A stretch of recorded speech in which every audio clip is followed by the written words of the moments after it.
chapter 25. 24.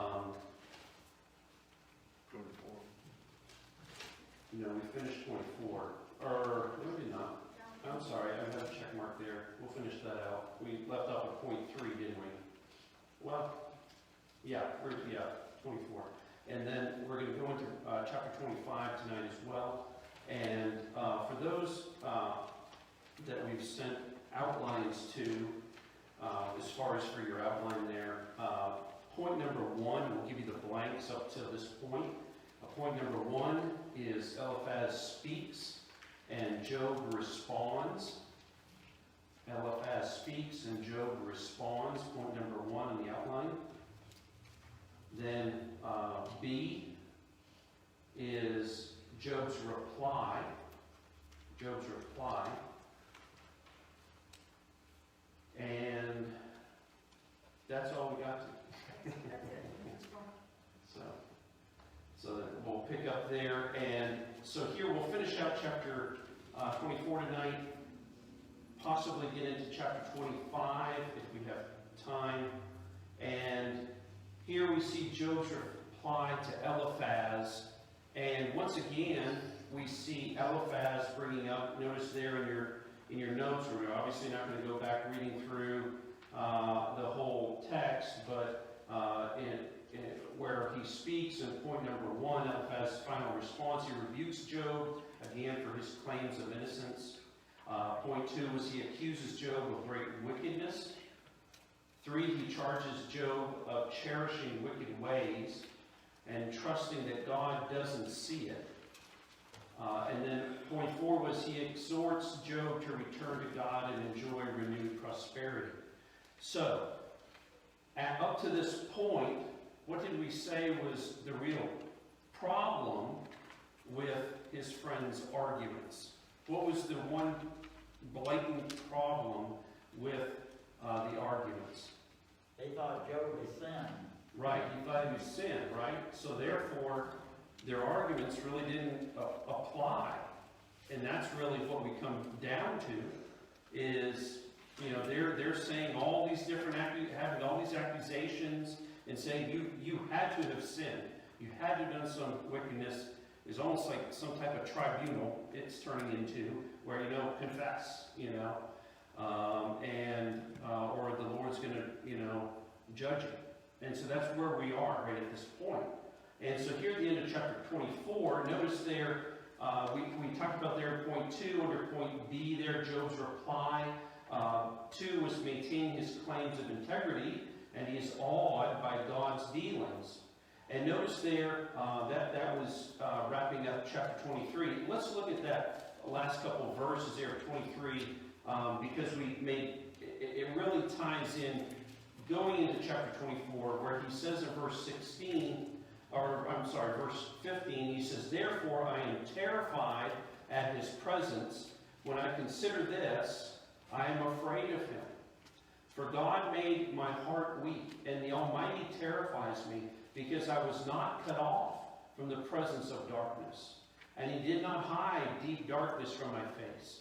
So, and if you recall last week, if you were with us, we were talking about the fact that because Job and his wife were ultimately, other than a handful of servants, were the only ones who were left.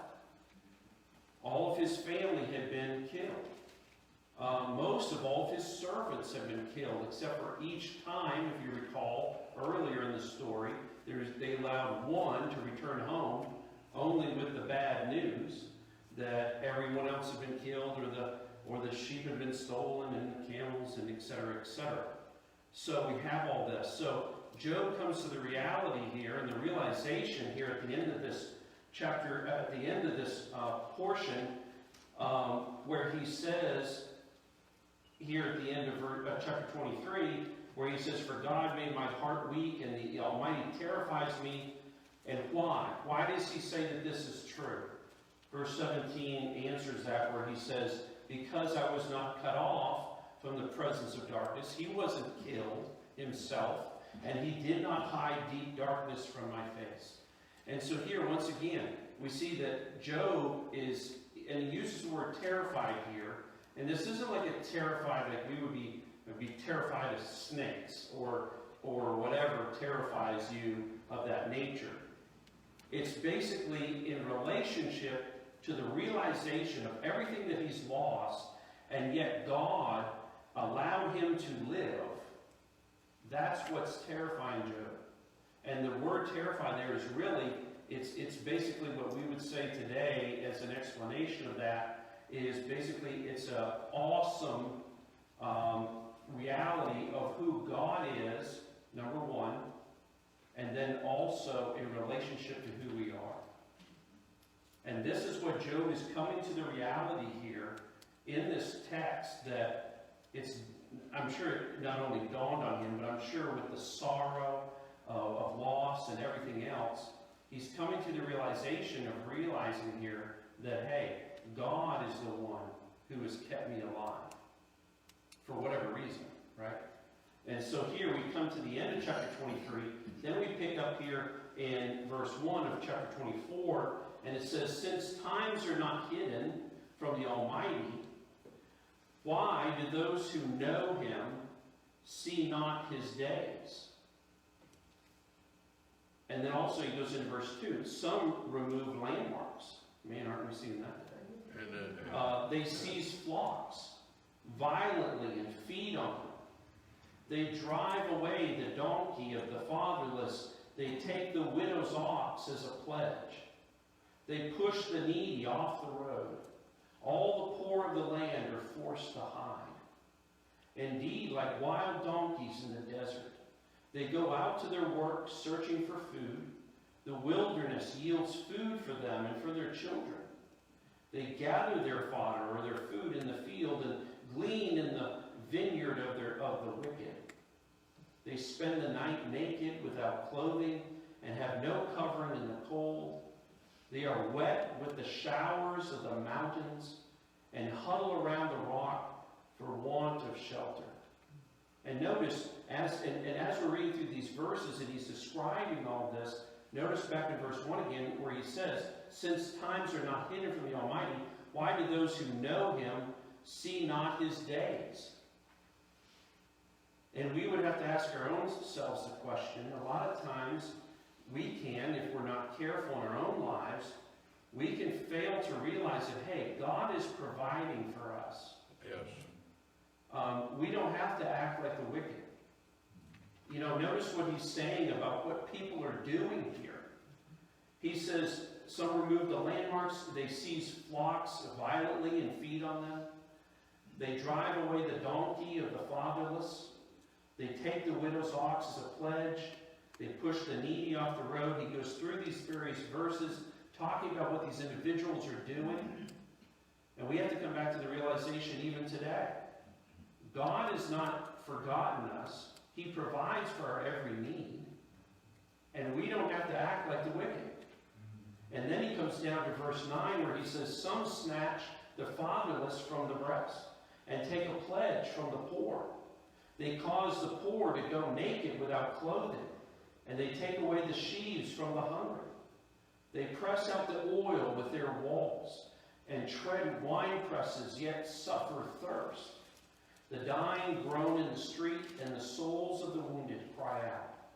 Yet God does not charge them with wrong. And you see that, and basically he's saying that God's not judging them, at least at this point, right? All sin's going to be judged.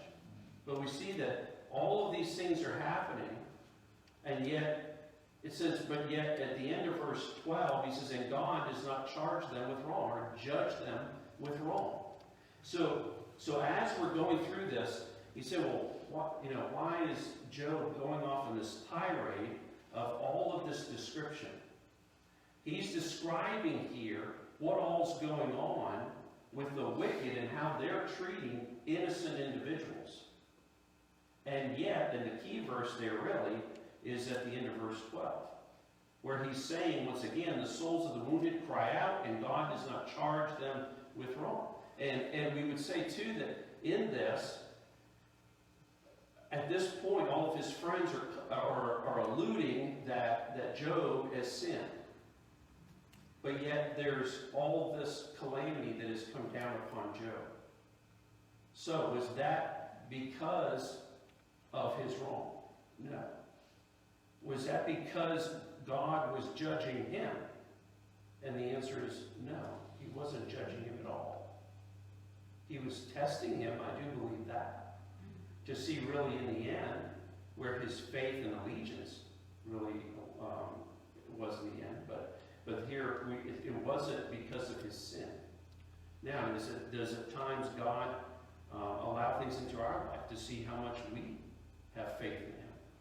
I truly believe he does that quite readily, quite often actually. And does that mean that he's a God that's angry at us? No. He is if we're sinning.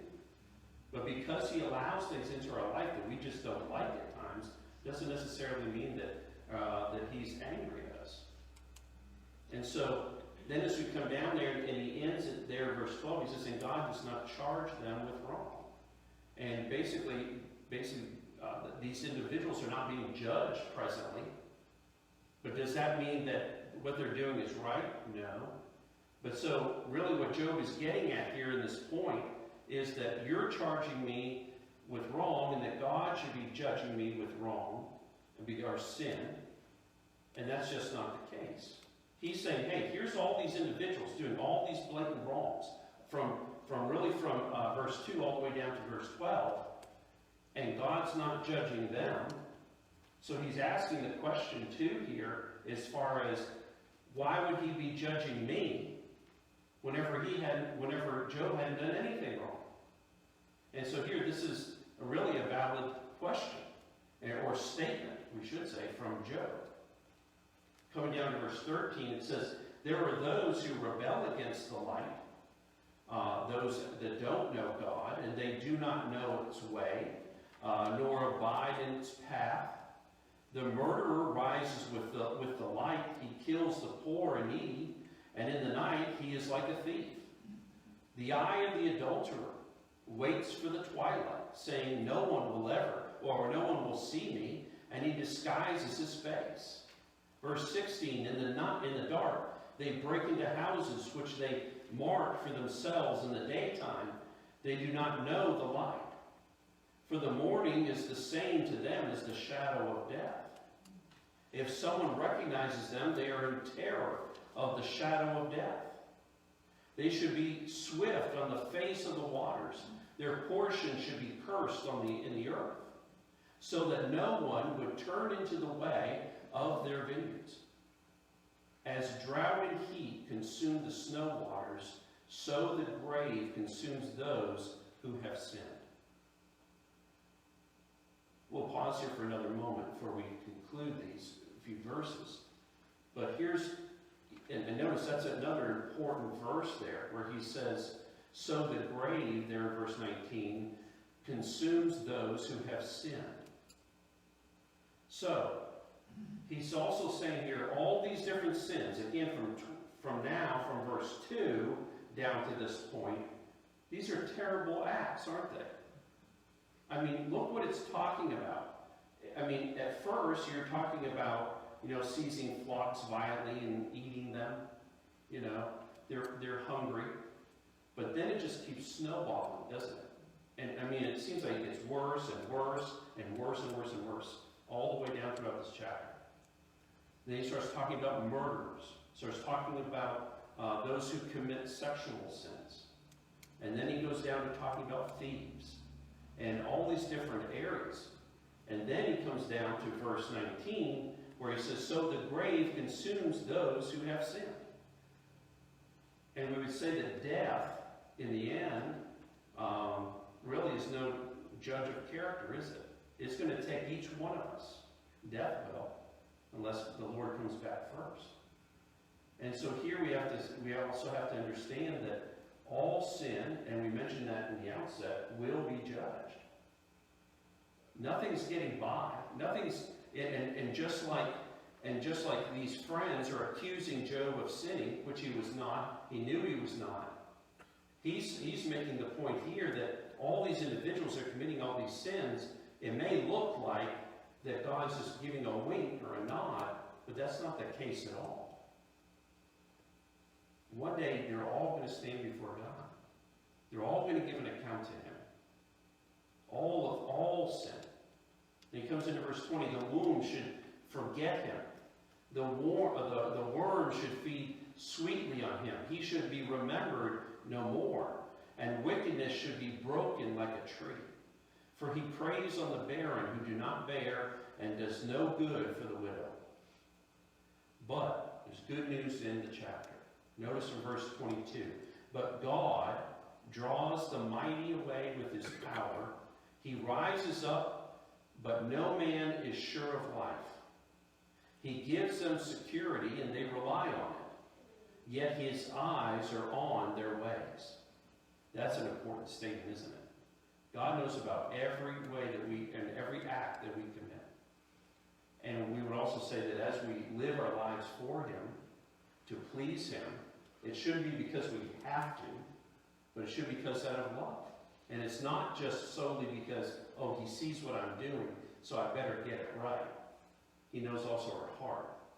And so we need to be doing everything we're doing out of a pure heart. And if we truly love Him, we'll do that, won't we? Yes. And then he ends by saying there in verse 24, he says, they are exalted for a little while, then they are gone. They are brought low.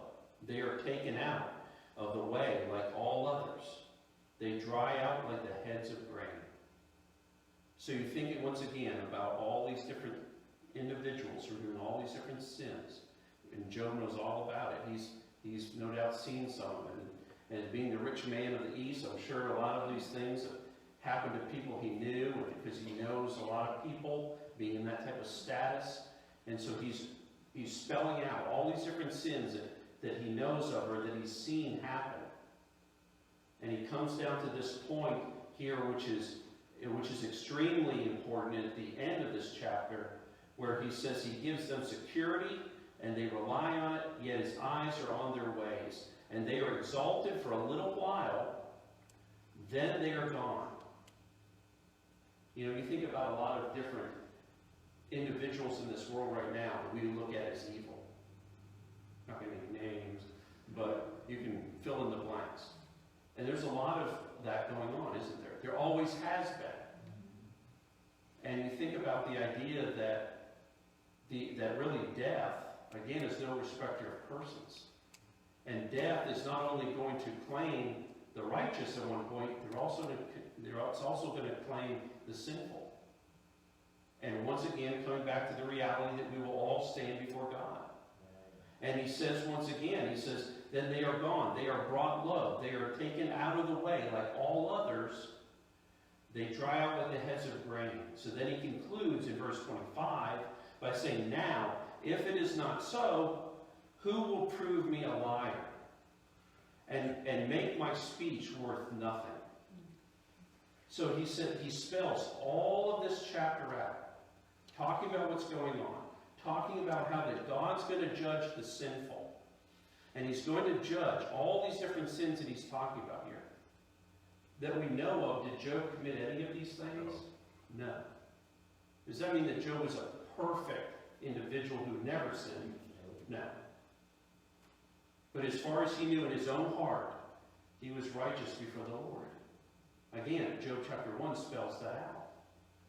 That's also a great illustration for us, isn't it? So as people come and, and look at our lives, you think about this Supreme Court right now, this nomination right now. They're pulling out all the stops, right? And the idea here too is that, if you have skeletons in your closet, you're going to run for office, right? And so, but here you have to understand, here spiritually for our lives, is that God knows our own heart. And we need to keep short accounts with Him, don't we? We need to be able to realize that our lives should be spotless. Not just so people look at it, but so that we're pleasing again to our God. So we have to come back to the question, why do we do what we do? Why do we please God? Why do we want to have a heart for Him? Why do we want to serve Him? Live our lives for Him? Is it because of what people may think, or is it because we truly have a heart to do so? And there's two different things, isn't it? And so here, Job comes down to the reality of that, hey, all these sins, God's going to judge. It may be looking like they're getting away with all this right now, but it's not going to happen. And then he comes down to verse 25. Now, if everything that he just spelled out is not so, he says, who will prove me a liar? What kind of evidence do you have to prove differently? And he says, and make my speech worth nothing, which he said a lot, right? Amen. So, this is where we're at now. So Job comes back, and this is from chapter 24 into chapter 25. Job is responding here back to Eliphaz. Then we have here in chapter 25, and that would be point number 2, is where Bildad speaks and Job responds. We'll go through chapter 25 here. And before you start squirming, it's only 6 verses. So, but here, chapter 25, we'll look through this tonight, and we'll leave off and pick up in chapter 26 next week. But notice here, so the blanks there in your outline is Bildad speaks and Job responds. Surprise! It's the same one's point 2 or point 1. But Bildad speaks and Job responds. So we have here in chapter 25. What's the next one? Bildad's final. Oh, okay. I'm sorry. I didn't highlight that. Bildad's final response. Sorry.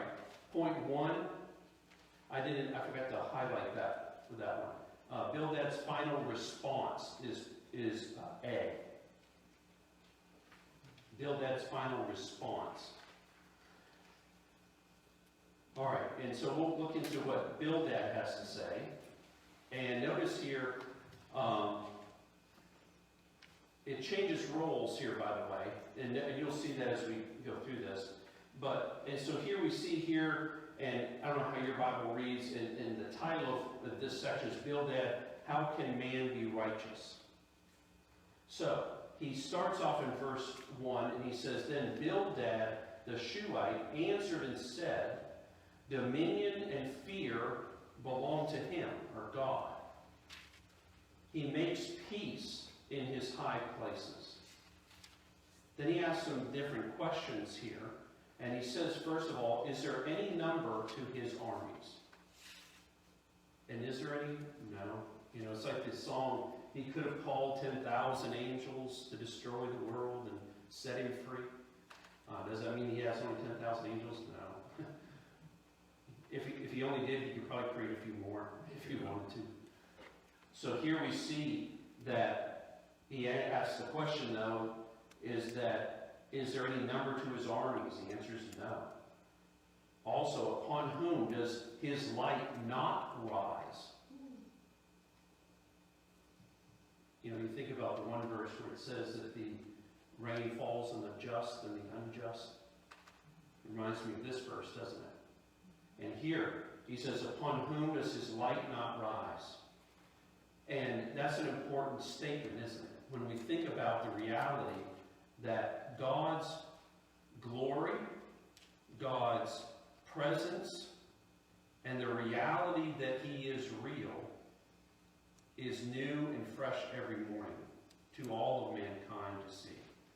His glory is always on display. And you see that in the rising of the sun. You see that Addie loves looking at the moon and when it's out. And anyway, she'll see it like through the blinds, and she'll say, and we go and take her outside and let her see it, and she loves looking at that. And look at the stars and everything else. And that just goes to show you, you know, even a little one like her can see that what God has created. So there's no one has an excuse to be able to say, well, I didn't know there was a God. That's right. unless you were blind and deaf, you would have no excuse, would you? And here you come down to this where he says, upon whom does his light not rise? God is a very merciful God to each one of us. Also, we'd say every morning that we wake up Amen. is a testimony to God's mercy and grace and his magnificence, isn't it? Yes. Then we come down to verse 4, where he says, how then can man be righteous before God? Seeing what an awesome God that we have as a Savior for those who know him, and even if we don't know him, all of mankind can see him on display. So he asks the question, in lieu of this great and powerful and sinless and magnificent God, he asks the question here in verse 4, how then can man be righteous before God? And Job asks this question, and really it's not only for those men sitting there before him. It's also a great question for us, where he's asked the question again, how then can man be righteous before God? Or how can he be pure who was born of a woman?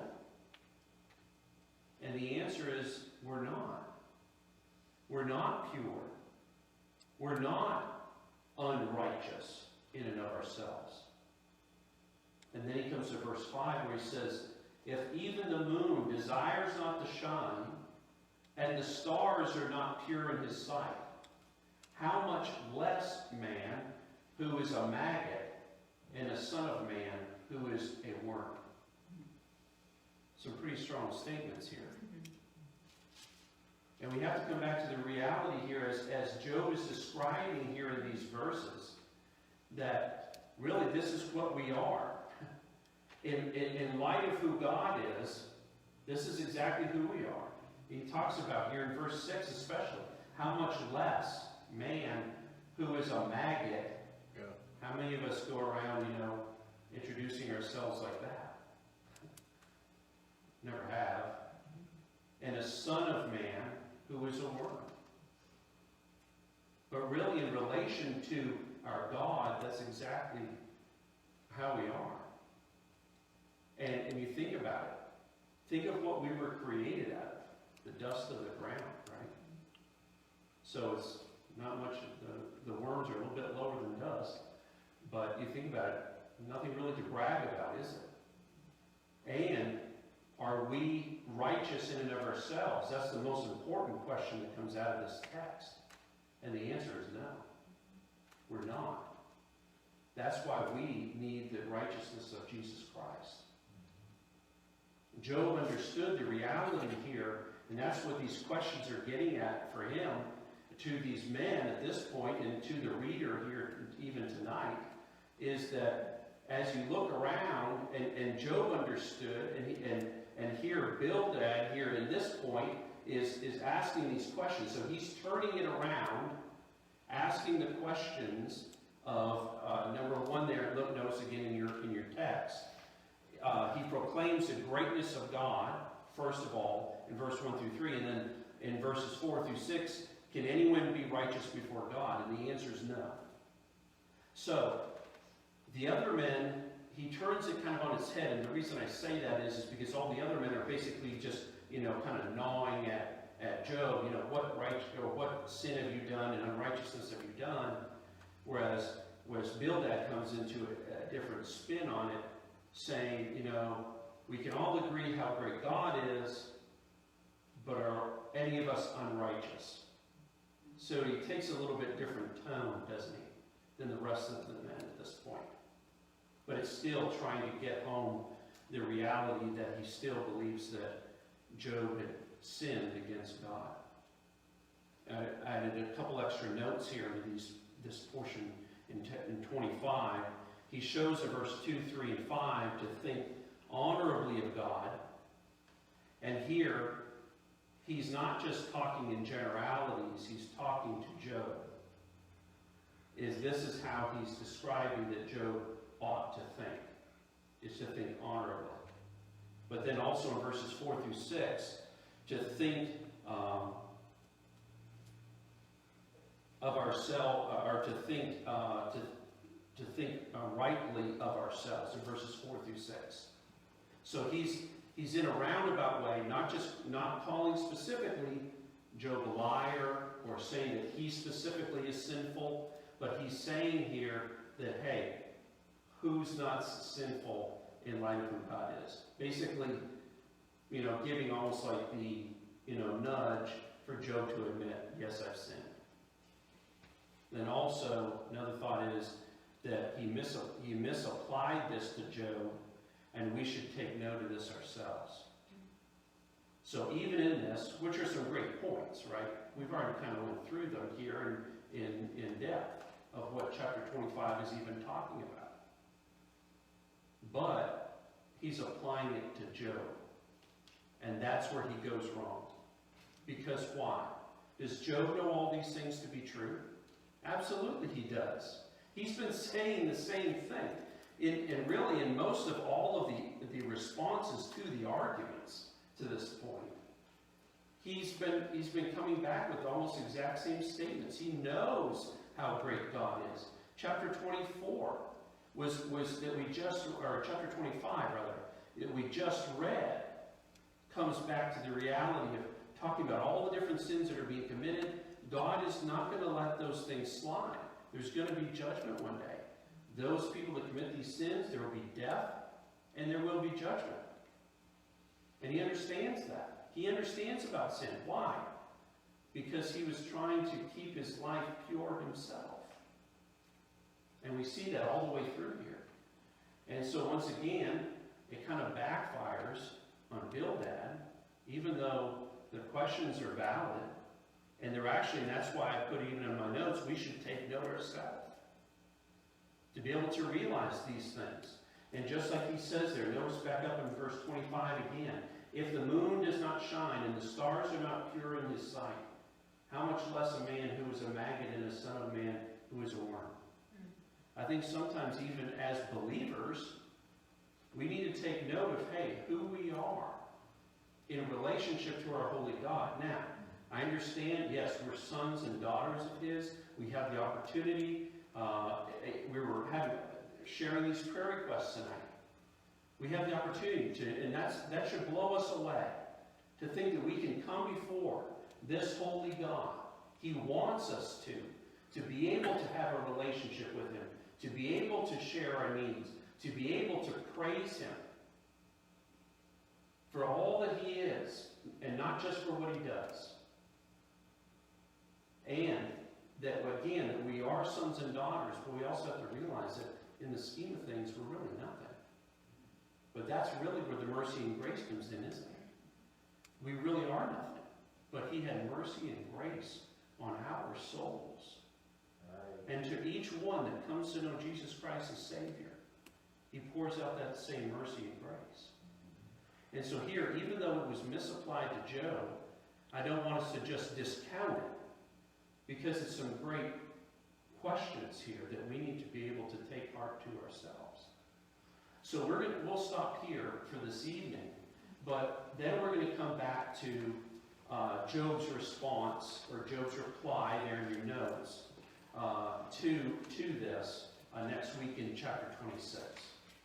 So once again, and we kind of ram this home at the conclusion of each week, but just remember, Job hasn't sinned. This is not why God is judging him. But there's a lot of lessons to learn through this, isn't there? And as we've been mentioning each week too. And actually Larry and I were talking this week, and we were sharing, how, and I was telling him again, that's why I love Job. It's so relatable. We've mentioned that. If we may not, and I pray none of us ever go through the amount that Job has gone through. But even if we did, we see a character here in the Bible that's not a fictitious character, by the way, that was able to not only come through this, but also to be able to still keep his integrity. We'll see that next week. He even mentions that here coming up. How that he has not lost his integrity. And I love there in the beginning, I believe it's in chapter 2, where he says, "And charge not God foolishly," or blame God foolishly. He has a lot of questions for God, but he doesn't blame God foolishly. As he described to his wife early on too, you speak as one of the foolish women. Whenever she was saying, curse God and die. And basically her attitude. And that foolish women were really, in the end, and if you look through that in the original, it's really those who do not know God at all. So it's not just, you're sounding foolish because you're talking about God that way. He's really saying that you're talking about God as if you don't know him, as foolish.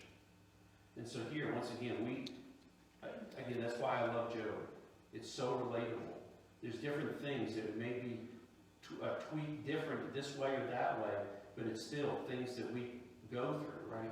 Even if it's not the exact same areas that, as far as all the different laws and everything else, maybe even the thoughts at times. Sometimes we have to be honest with the Lord, right? He wants us to be. He wants us to come and, Lord, I don't understand what you're doing right now. I know that you're working. I know that you're alive, but I don't understand what you're doing. Can you show that to me? I don't believe there's anything wrong with that, because we're just crying out. I don't think that's disrespectful. We should be respectful to him. But if we have questions from the Lord, he wants us to go from before him. I mean, I don't want to serve a God that I feel fuzzy about, right?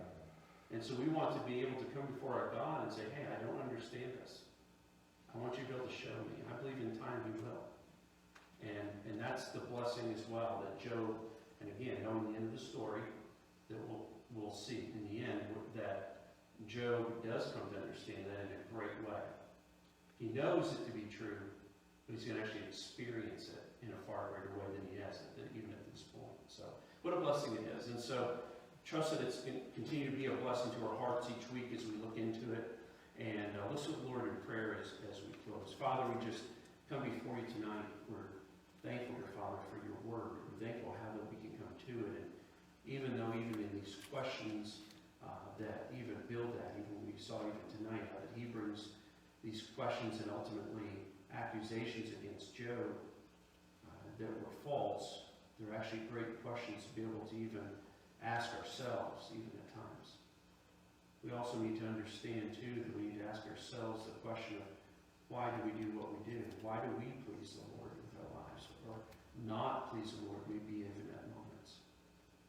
And I pray, dear Father, that as we go through this, you would convict our hearts of where we are lacking in light of a holy God that has created this universe and has made everything that you've made, and to be able to come back to the reality that you still want to have a relationship with us. That's just so powerful. And I pray, dear Father, that those of us that are here and those maybe that are tuning in, watching this, these lessons, that you would do a work in our hearts. Encourage our hearts in you. And we'll just ask all these things in your